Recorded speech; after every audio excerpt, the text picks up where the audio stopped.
हाँ, आईपीओ तो ऐसा खास पेशकश हमारी, आईपीओ कोई नहीं खुला हुआ है, लेकिन अब थोड़ा सा समय आ गया है कि जो बीता साल जा रहा है, जो हाथ से छूट रहा है, वहाँ पे क्या कुछ हमने खोया क्या पाया, इसकी भी विवेचना बीच बीच में होती रहे।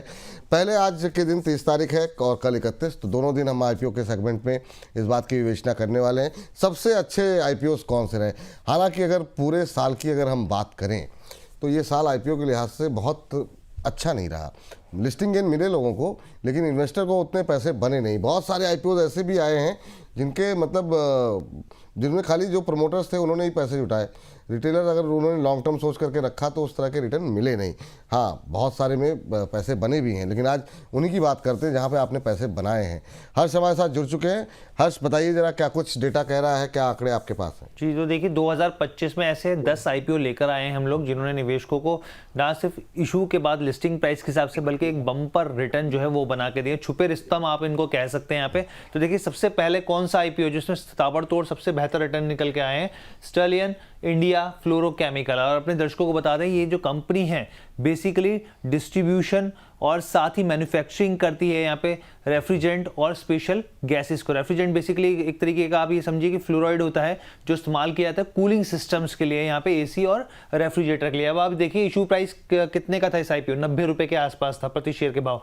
अब आप इशू प्राइस से हमने वर्सेस प्रॉफिट निकाला है, अब तक जो स्टॉक जिस भाव पे पहुंचा है उस हिसाब से आप देखें 171% का बहुत ही शानदार रिटर्न इस पहली कंपनी ने स्टर्लियन इंडिया फ्लोरोकेमिकल ने दिया है। अब हम लोग आगे बढ़ते हैं, दो दो करके ले सर। हाँ, दो दो करके कर लेते हैं। ठीक है, चलिए आगे बढ़ते हैं, दूसरी कंपनी की बात कर लेते हैं, एथर एनर्जी। देखिए जब ये आईपीओ आया था बहुत सारे ऐसे थे लोग जो ये कह रहे थे कि इसका जो पूरा फोकस है वो साउथ में, ये बात फैक्ट है, लेकिन देखिए किस तरीके से इसने अपने मार्केट शेयर को नॉर्थ की तरफ भी बढ़ाया है। यहाँ पे लोग ओला की तरफ देखते चले गए और यहाँ पे देखिए क्या ताबड़तोड़ यहाँ पे रिटर्न बनते हो। देखिए इशू प्राइस जो था 321 रुपए प्रति शेयर के भाव पे था, और आप प्रॉफिट देखिए इशू प्राइस से अब तक रिटर्न जो है 128% के बनाकर इसने दिखाए हैं।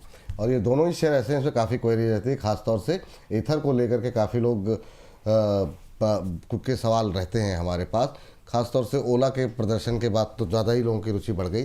अरुण सर, आपसे शुरू करना चाहेंगे, बताइए इन दो पे आपकी प्रतिक्रियाएं क्या हैं, उसके बाद अगले दो पर अंबाला मैम की राय जानना चाहेंगे। एथर एनर्जी और स्टर्लियन अच्छे रिटर्न दिए हैं, लेकिन क्या यहाँ से भी और अच्छे रिटर्न की संभावनाएं हैं या आपको लगता है पिक आउट हो चुका है? क्या प्रतिक्रिया रहेगी इन दो शेयरों पर? विपुल जी, एथर एनर्जी की पहले बात करते हैं। तो एथर एनर्जी का स्टॉक मुझे भी पसंद है, यहाँ से भी मुझे लग रहा है मोमेंटम अच्छा रहना चाहिए। कंपनी भी अच्छी है, फंडामेंटली भी और टेक्निकली भी इसका स्ट्रक्चर काफी अच्छा है। जहां तक टारगेट्स की बात है 850 तक के लेवल्स मुझे लग रहा है विपुल जी एथर में आने चाहिए। तो एथर में तो मेरा पॉजिटिव व्यू है। विपुल जी, स्टैलियन पे कोई व्यू नहीं है, इस कंपनी को मैंने ज्यादा ट्रैक नहीं किया है, और जितना अगर चार्ट देखते हैं तो चार्ट तो अभी भी इसका पॉजिटिव है, नो डाउट। बीच में थोड़ा करेक्शन आया था, पर मुझे लग रहा है ये स्टॉक भी हो सकता है आने वाले दिन में अच्छा करे। पर मेरा ज्यादा पॉजिटिव व्यू एथर एनर्जी के साथ ही रहे। एथर एनर्जी में पॉजिटिव व्यू अभी भी यहाँ पर कुछ खरीदारी की जा सकती है सर, क्या नीचे आने का वेट करें एथर में? बिल्कुल जी, एज ए डिस्क्लेमर इसमें हमने एथर में अभी हमारा कॉल ओपन भी है, ट्रेडिंग कॉल, उसका टारगेट भी 820 830 तक ही है। तो शॉर्ट टर्म के लिए भी मुझे लग रहा है एथर अच्छा है और लॉन्ग टर्म के लिए भी अच्छा करना चाहिए। चलिए ठीक है, ये बात हो गई एथर को लेकर के। अब अगले दो कंपनियों पे बात करते हैं और अंबाला मैम इस पर उत्तर देंगी। हर्ष, बताइए क्या है अगले दो शेयर? तो आगे बढ़ते हैं हम लोग यहाँ पे। अभी देखिए आदित्य इन्फोटेक, इसका आईपीओ आया था, हम तो खैर लगातार कवर करते ही रहते हैं यहाँ पे। उसके समय भी फंडामेंटल्स को लेकर काफी मजबूती की बात की जा रही थी। सीपी प्लस नाम का इसका प्रोडक्ट है, वीडियो सीसीटीवी तमाम तरह की चीजें जो है ये कंपनी जो है इसकी मैन्युफैक्चरिंग में बेचती है यहाँ पे। आप देखिए इशू प्राइस जो इसका था 675 रुपीज प्रति शेयर था, और वहां से आप देखिए जो चला है स्टॉक 120% का मुनाफा जो है ये बनता हुआ दिखा। मार्केट शेयर जो है 20% से ज्यादा का इसका अच्छा खासा मार्केट शेयर है यहाँ पे। आगे बढ़ते हैं, अगले स्टॉक की बात करते हैं बेलराइज इंडस्ट्रीज को लेके। ऑटो कंपोनेंट कंपनी है यहाँ पर। आप देखिए 90 रुपए के आसपास बेलराइज का यहाँ पे इशू प्राइस आया था, काफी हलचल थी उस समय, क्योंकि जो 90 रुपए के आसपास का जो इशू प्राइस था काफी सस्ता लग रहा था निवेशकों को, और उसके बाद से आप देखिए लगभग डबल निवेशकों का पैसा होता दिखा है इशू प्राइस से लेके अब तक, जहां पे स्टॉक खड़ा है 102% के रिटर्न ये भी आईपीओ जो है या फिर कहीं स्टॉक बना चुका है। चलिए, बेलराइज एक और ऐसा शेयर जिसमें काफ़ी अच्छे रिटर्न तो मिले ही मिले हैं, काफ़ी लोगों का पार्टिसिपेशन, ट्रेडर्स से लेकर के इन्वेस्टर तक। अंबाला मैम, क्या टिप्पणी रहेगी इन दोनों आईपीओस को लेकर के? पहले तो सीपी प्लस को हम बात करेंगे, जो कि अभी 1475 के आसपास में है। तो इसमें डिप में वापस से एंट्री के बारे में जरूर सोचना चाहिए, और उसका सिंपल सा जो रीजन है, कंपनी की जो ब्रांड पोजीशनिंग और मार्केट शेयर है वो डिक्रीज नहीं हुआ, वो इंक्रीज हुआ, जबकि ये इंडस्ट्री ऐसी है जिसमें कि बहुत इजी है एंट्री करना, बट स्टिल इसने जो अपनी पोजीशनिंग बना करके रखी, मतलब अगर आप सीसीटीवी कैमरेज की बात करेंगे तो आपको सीपी प्लस का नाम ही याद आने वाला है, because that kind of marketing and brand positioning it had made for itself. So आगे भी इसमें ये जो ब्रांडिंग की जो मोट होती है ना, वो आगे भी इसमें चलने वाली है। रही बात एंट्री कहां पर ले, तो ये अभी आप इसमें 100 रुपए तक की गिरावट एक्सपेक्ट कर सकते हैं, which is a healthy movement for the investors. और वहां पर 1350 से 1380 की रेंज में यहाँ पर फ्रेश बाइंग के मौके आप खोज सकते हैं। रही बात आगे के व्यू की, तो कम से कम मैं यहाँ पर, अभी जब हम एक आईपीओ की बात करें तो लिस्टिंग जो इसकी हुई थी, मैं उस लिस्टिंग आईपीओ इस पे थी मैं, जिसमें मतलब अपना व्यू मैंने दिया था कि इसमें एप्लीकेशन जरूर करना चाहिए। तो बहुत कम समय में इसने अच्छा परफॉर्म किया है, विच इज आगे भी पॉसिबल। तो कम से कम 1350-80 पे जब आप ले रहे हैं तो आपकी एक्सपेक्टेशन 1800 से लेकर के 2500 की होनी चाहिए। और ये एक इन्वेस्टिंग लायक स्टॉक है, रादर आप इसमें ट्रेड करें, आप इन्वेस्टिंग की नजर से देखो तो ज्यादा अच्छा मूवमेंट इसमें आप कैप्चर कर पाओगे। रही बात स्टॉप लॉस जरूर ध्यान में रखें, do not hold it beyond 1200। Bell rice की अगर मैं बात करूं तो बेल राइस का एक अपना एक अलग क्रेज है, और वो इंडस्ट्री की वजह से उसको मिला है। बेल राइस में अगर आप एक इन्वेस्टर हो तो भी it's not too late to enter. अगर आप यहाँ पर 180 के आसपास खरीदारी कर रहे हैं, स्ट्रेटेजिकली करना है, आगे बताऊंगी कैसे, लेकिन अगर आप 182 के आसपास एंट्री कर रहे हैं then you should expect a minimum movement of 230।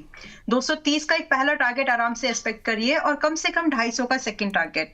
Now 182 पर लेने वालों को पूरा पैसा एक बार में नहीं डालना चाहिए, they can expect a little small pull back up to 170। 170 के आसपास थोड़ा बहुत और आप इसमें एडिशन करके एक कंबाइंड स्टॉप लॉस 154 का फॉलो करके ये जो दो टारगेट्स दिए हैं 230 एंड 250 का वेट कर 220 एंड 250 का वेट कर सकते हैं। तो दोनों स्टॉक्स अलग अलग कैटेगरी से हैं और अलग नजरिए से आप इनको होल्ड करना है। तो बेल राइस करंट प्राइस पर भी ले सकते हैं, लेकिन सीपी प्लस का वेट करिए अच्छी एंट्री के। चलिए ठीक है, चलिए अगली कंपनी के लिए चलते हैं हर्ष के पास। हर्ष बताइए जी। एक और यहाँ पे जो अभी पीछे ही कुछ वक्त पहले लिस्ट होती हुई कंपनी देखिए, मीशो की बात कर लेते हैं। यहाँ पे ई कॉमर्स प्लेटफॉर्म है, हम लोग लगातार फाइनेंशियल्स पर चर्चा कर रहे थे और कंपनी जो थी हमने देखा था कि लॉस मेकिंग थी यहाँ पे साफ तौर पे। लेकिन अगर आप इशू प्राइस की बात करें 111 रुपये प्रति शेयर के भाव पर यहाँ पे जो इशू प्राइस आया था, और उसके बाद से जो स्टॉक चला है तो पीछे मुड़ के देखने का नाम नहीं लिया। हालांकि कुछ दिन में बीच में प्रॉफिट बुकिंग हावी होती दिखी, लेकिन अभी भी आप देखिए अपने यहाँ पर इशू प्राइस से 71% जो है चढ़ चुका है। उसके बाद आगे बढ़ते हैं हम लोग, अगली कंपनी की बात करते हैं पे जेन रिसोर्स रिसाइकलिंग थीम काफी पसंद आई कंपनी को। देखिए ये कंपनी जो है वो नॉन फोरस जो मेटल्स होते हैं उनकी रिसाइकलिंग करते हुए बहुत बड़े लेवल पे रिसाइकलिंग करती है यहाँ पे। तो आप देखिए इशू प्राइस जो है 232 रुपए प्रति शेयर के भाव था यहाँ पे, और वहां से स्टॉक चलते चलते 70% तक का मुनाफा निवेशकों को देकर गया है। ये बात यहाँ पर निकल के आई है। अरुण सर, आपकी टिप्पणी क्या रहेगी इन दो शेयरों पे? विपुल जी, मीशो की जहां तक बात है, मीशो का ओवरऑल जो प्रॉस्पेक्ट्स है वो अच्छे है विपुल जी, पर शॉर्ट टर्म में मेरे को लग रहा है एक करेक्शन आ सकता है। जितने भी डेटा अवेलेबल है 175 170 तक शायद लेवल्स आ जाए, पर लॉन्ग टर्म में मुझे लग रहा है विपुल जी ठीक ठाक रहना चाहिए ओवरऑल जहां तक इस कंपनी की बात है। और जेन रिसोर्सिंग का मुझे लग रहा है विपुल जी ये कंपनी काफी बेहतरीन है, नो डाउट अभी तक परफॉर्मेंस भी अच्छा रहा है, पर मुझे लग रहा है लॉन्ग टर्म के लिए भी अगर इसमें करेक्शन आता है 370 360 तक तो वहां पे इसको जरूर लेना चाहिए। लॉन्ग टर्म प्रॉस्पेक्ट्स भी इस पे काफी अच्छे हैं। टारगेट की जहां तक बात है 465 तक के टारगेट्स जेन रिसाइकलिंग में रहे। तो अभी सर मतलब जिनके पास है वो होल्ड करें, और जो जिनके पास नहीं है क्या आपकी बात सुनकर के खरीद भी सकते हैं या वेट करना चाहिए अभी? विपुल जी, जेन रिसाइकलिंग जो है वो तो डेफिनेटली ले सकते हैं। मीशो में करेक्शन का वेट करें, क्योंकि रौनक थोड़ा आया है और करेक्शन मोड में अभी भी स्टॉक चल रहा है, तो मीशो में थोड़ा करेक्शन का वेट करें, जेन रिसोर्स रिसाइकलिंग को लेके चल सकते। ठीक। अच्छा सर, चूंकि आपसे मैंने समय 2 बजे तक का लिया था, क्या 2-4 मिनट का समय है आपके पास, या फिर अगर कहीं आपका दूसरी जगह कार्यक्रम हो तो आप डिस्क्लोजर दे सकते हैं सर? विपुल जी कोई दिक्कत नहीं है, 2-5 मिनट आप एक्सटेंड कर सकते हैं। ठीक सर। चलिए अगले जो है आईपीओ के बारे में जो बीते साल के रहे हैं उस पर बातचीत कर लेते हैं। जी हर्ष बताइए। जी, उसके बाद हम लोग बढ़ते हैं आगे, क्वालिटी पावर इलेक्ट्रिकल्स की बात करते हैं। और सही में क्वालिटी जो है यहाँ पर निवेशकों को मिली है यहाँ पर। और अपने दर्शकों को हम लोग बता दें, जो basically high voltage electrical equipments होते हैं उसकी जो है कंपनी जो सोल्यूशंस प्रोवाइड करती है। यहाँ पे इशू प्राइस 425 रुपये प्रति शेयर के भाव तय किया गया था। वहाँ से कंपनी का प्रॉफिट देखिए 69% तक इशू प्राइस से बढ़ता हुआ दिखा है, काफ़ी बेहतरीन रिटर्न देता हुआ दिखा है। इसके बाद अगली कंपनी की तरफ बढ़ते हैं, प्रोस्टाम इन्फो सिस्टम्स की बात कर लेते हैं। यहाँ पे एनर्जी स्टोरेज को लेकर कंपनी जो है बहुत ही शानदार जो है इसके फंडामेंटल्स के हिसाब से देखें आप तो कंपनी ना सिर्फ यहाँ पे मैन्युफैक्चरिंग करती है बल्कि यहाँ पे सेलिंग, डिस्ट्रीब्यूशन, तमाम तरह की चीज़ें करती है यहाँ पे। तो इशू प्राइस जो था 105 रुपये प्रति शेयर का भाव था और वहाँ से आप देखिए चलते चलते स्टॉक ने 66% के बेहतरीन रिटर्न दिए हैं। ये 2 पे चलते हैं हम बालाजी के पास, लेकिन उससे पहले जरा निफ्टी का चार्ट देख लेते हैं एक बार। और जो है रिकवरी एक बार फिर से आई है निफ्टी के अंदर, और जो हमारे अभी तक का जो पोल चल रहा है अब धीरे धीरे करके जो 60 अंक की तेज़ी वाले हैं वो भी थोड़े थोड़े करके बढ़ रहे हैं। हालांकि 20 अंक की तेज़ी वाले भी 21% पहुँच गए, हरे निशान में पहुँचता हुआ निफ्टी 2 अंकों की मजबूती अब देखने को मिल रही है, 25,944, 25,945। तो सुबह भी जो है अब ये देखना है कि 25,900 के ऊपर बंद होता है, 26,000 के आसपास बंद होता है, या फिर 25,800 के आसपास जाता है। इस पे निगाहें लगी हुई है। लोअर लेवल से एक बार फिर से ये जो है एक्सपायरी का दिन होता ही इस तरीके का ख़तरनाक है, और एक ऊपर से वॉल्यूम भी काफ़ी कम है। तो देखिए अब हरे लाल के बीच में झूलता हुआ। जी हमारा मैम बताइए इन दो शेयरों के बारे में आपकी टिप्पणी क्या रहेगी। जी ओके, क्यू बार जो अभी भी चल रहा है देखिए 724 पर है। इन माय ओपिनियन ये खरीदने लायक है फॉर इन्वेस्टमेंट, बट बाय। देखिए कंपनी के अगर आप ओवरऑल परफॉर्मेंस को देखेंगे तो सबसे पहले अगर कोई कंपनी महंगी है तो उस एक्सपेंसिवनेस को वो जस्टिफाई करनी चाहिए। No doubt this is 2x to sectors multiples, अपने सेक्टर से दुगनी मल्टीपल्स पर है। बट इसके अगर आप फाइनेंशियल्स भी देखेंगे तो आपको दिखेगा कि ईयर ऑन ईयर बेसिस पर एक अच्छी ग्रोथ यहाँ पर दिख रही है विच इज मोर देन 160%। और यही कुछ ऐसे कारण है जहां पर आपको एक कॉन्फिडेंस दिखेगा, और पिछले साल भर के नजरिए से यहाँ पर FIIs का इंटरेस्ट थोड़ा सा इंक्रीज हुआ है। सो इन माई ओपिनियन अगर आप इसमें एक इन्वेस्टमेंट का प्लान कर रहे हैं तो बिल्कुल कर सकते हैं। 724-25 के आसपास में है। हम एक छोटा सा पहला टारगेट जो है यहाँ पर 820 का देख सकते हैं which is 100 points from now, और दूसरा टारगेट लगभग 940 का। यानी जो परफॉर्मेंस है, ये जो करेक्टिव मूव इसमें आया है, अब यहाँ से रिबाउंड के चांसेस बनते हैं और आप इसको एनकैश करने की कोशिश बिल्कुल कर सकते हैं। स्टॉप लॉस यहाँ पर मेंटेन करके चलेंगे हम लोग 615 रुपए का, और इसके अगेंस्ट में लगभग मोटा मोटा देखें तो 250 से 225 पॉइंट के टारगेट हमको मिल जा रहे हैं। दूसरा स्टॉक है यहाँ पर प्रोस्ट्राम, जो कि अभी 177 पर है। इस स्टॉक को लेकर के थोड़ा सा मेरा वेट एंड वॉच वाली अप्रोच होगी कि अगर आप इसमें एंट्री बनाना चाह रहे हैं, या तो अपने स्टॉप लॉस को बहुत ही नेक टू नेक बहुत स्ट्रिक्ट रखिए, विच इज या आपका स्टॉप लॉस यहाँ पर 155 से नीचे का नहीं रहना चाहिए। I mean, अगर दोनों में से एक चुनना हो तो मैं क्यू पार के साथ जाऊंगी, लेकिन अगर दोनों पर ही नजरिया देना है तो भी 155 रुपए का स्टॉप लॉस हम लोग इस पे रख सकते हैं, जिसके against we can expect a target of 200 which is possible. And दूसरे टारगेट के लिए आई वुड सजेस्ट कि आप ट्रेलिंग करें, जो कि आपको 235 रुपए का दूसरा टारगेट आप चेस कर सकते हो, लेकिन ट्रेलिंग के साथ। बट अगेन स्टॉप लॉस जरूर इसमें मेंटेन करें अगर आप इसको कंसीडर कर रहे हैं तो। चलिए आखिरी 2 कंपनियों की तरफ देख लेते हैं। यहाँ पे कौन सी कंपनियां यहाँ पर किस तरीके के यहाँ पर रिटर्न मिलते हुए दिखे। आप ये देखिए एनलॉन हेल्थ केयर की बात करते हैं, बेसिकली API कंपनी है यहाँ पर। और आप देखिए इशू प्राइस जो है 91 रुपीज़ प्रति शेयर के भाव था, और वहाँ से जो है करीब 62% अपने इशू प्राइस से चलता हुआ दिखा है। इसके बाद आगे बढ़ें, आखिरी जो कंपनी है हमारी उसकी भी बात कर लेते हैं। Billion brains garage ventures grow जो है काफ़ी ज़्यादा रिटेल निवेशकों के रडार पर आया ये स्टॉक, और आप देखिए 100 रुपये प्रति शेयर के भाव का इशू प्राइस था, और वहाँ से 59% जो स्टॉक है रिटर्न दे चुका है। बहुत शानदार। इस पर तो अभी भी मतलब जो है हर रोज़ ही हम बातचीत कर रहे हैं, काफ़ी ज़्यादा सवालों की झड़ी भी रहती है। थोड़ा लोगों को जब नया नया रहता है तो शौक भी रहता है थोड़ा सा बढ़ जाए, थोड़ा सा और बढ़ जाए। मैम काफ़ी शानदार प्रदर्शन रहा, इसका भी मतलब जो है अब काफ़ी लोगों को वैल्यूएशन को लेकर के चिंताएं हो रही हैं। क्या टिप्पणी रहेगी इन 2 हाल के लिस्टिंग IPOs पे? वैल्यूएशन की चिंता को हम सेक्टर से जोड़ के जरूर देखना चाहिए, इंडस्ट्री स्पेसिफिकली। तो ये इंडस्ट्री जो है इसका एक अलग इसका एक अलग एडवांटेज है। इसमें आपके बिजनेस मार्केट जिस पेस पर ग्रो हो रही है, जो इतनी भी ब्रोकरेज हाउस वाली कंपनीज हैं या जो एएमसीज वाली कंपनीज हैं, एंड स्पेसिफिकली ग्रो जिनको एएमसी भी, इनको म्यूचुअल फंड भी ग्रेजुअली आ रहे हैं, तो कहीं ना कहीं इनकी जो मार्केट पोजीशनिंग और इनके बिजनेस मॉडल को लेकर के और एग्रेसिवनेस को लेकर के मैं पॉजिटिव हूँ। तो फ्रेश एंट्री करना है, कर सकते हैं। 130 इज द स्टॉप लॉस, जिसमें इसके नीचे ना तो होल्ड करना, ना ही उससे पहले एग्जिट करना चाहिए।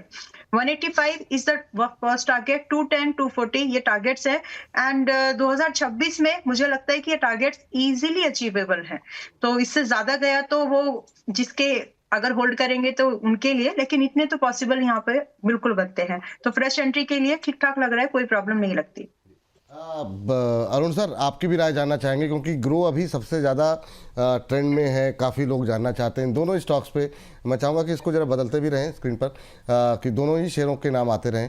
तो इन दोनों पे आपकी राय जानना चाहेंगे सर अभी। विपुल जी, ग्रो पे तो पॉजिटिव रहा है, नो डाउट। डिप का वेट किए थे पर वो डिप आया नहीं और मोमेंटम ऊपर की तरफ निकल गया है। पर इस स्टॉक पे मेरा पॉजिटिव नजरिया है। वो आने वाले दिन में कंपनी काफी अच्छा कर सकती है। नो डाउट ग्रोथ के लिए ज्यादा ट्रिगर नहीं है, क्योंकि ऑलमोस्ट आप कह सकते हैं एक one of the highest share market share है। पर मुझे लग रहा है पॉजिटिव रहना चाहिए। टारगेट की जहां तक बात है, 180 185 तक के टारगेट्स ग्रो में देखने को मिल सकता है। ठीक सर। और दूसरी कंपनी सर जिसपे कि एनलॉन हेल्थ केयर, क्या ये ट्रैक किया है कभी आपने? और अगर किया हो तो आपकी टिप्पणी जानना चाहेंगे। इशू प्राइस इसका 91 के आसपास था, और वहाँ से अगर हम देखें तो 50-60% के, 60% से ज़्यादा के रिटर्न आते हुए दिखाई दे रहे हैं। क्या टिप्पणी रहेगी? बिल्कुल जी, ये ट्रैकिंग में आया तो नहीं है, पर चूंकि इसका चार्ट मेरे सामने, चार्ट के हिसाब से देखें तो पॉजिटिव लग रहा है जितना भी डेटा अवेलेबल है। पर ज्यादा कोई इसमें कमेंट नहीं रहेगा विपुल जी, क्योंकि यूजुअली मेरे ट्रैकिंग में रहता है। चलिए, ये बात है यहाँ पर। तो अब इस सेगमेंट को समाप्त करने का वक्त हो चुका है। हर्ष, बहुत बहुत शुक्रिया, और उम्मीद करते हैं कि इस सेगमेंट में वो लोग जो कि आईपीओ बाज़ार में पैसे लगाए लॉन्ग टर्म का सोच करके या मीडियम टर्म का सोच के, और जिनको लॉस हो रहा है, वो जो है कल हमारे साथ अवश्य जुड़ें, क्योंकि उन शेयरों को भी लेकर के पूरा लेंस वेंस लेकर के हर्ष लेकर के आएंगे और समझाएंगे, बताएंगे कि कहाँ पर वो आईपीओ जिन्होंने काफ़ी खराब प्रदर्शन किया है। तो थैंक यू, बहुत बहुत धन्यवाद हर्ष तमाम जानकारी देने के लिए।